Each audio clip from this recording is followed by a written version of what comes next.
रात के 2 बजे हर दिन एक अननोन कॉल आता था। कोई बोलता नहीं, बस सांस की आवाज़। आज मैं आपको बताने जा रहा हूँ मेरी असली कहानी, जो आपके होश उड़ा देगी। कुछ दिन पहले सब कुछ नॉर्मल था, जब तक वो कॉल आनी शुरू नहीं हुई थी। पहली रात 2 बजे फ़ोन बजा। स्क्रीन पे नंबर नहीं था। क्यूरियस होके उठाया, कोई नहीं बोला, सिर्फ हल्की सी सांस की आवाज़ आई। दूसरी रात फिर वही वक्त, वही कॉल। मैं सोच रहा था कोई प्रैंक कर रहा होगा, पर 7वीं रात सब बदल गया।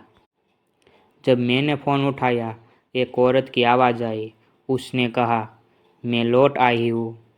उस रात के बाद मेरी माँ के सपनों में वही आवाज़ सुनाई देने लगी। हमने पूजा करवाई, पर वो कॉल आज भी कभी कभी आता है। क्या ये एक आत्मा थी या किसी की वार्निंग?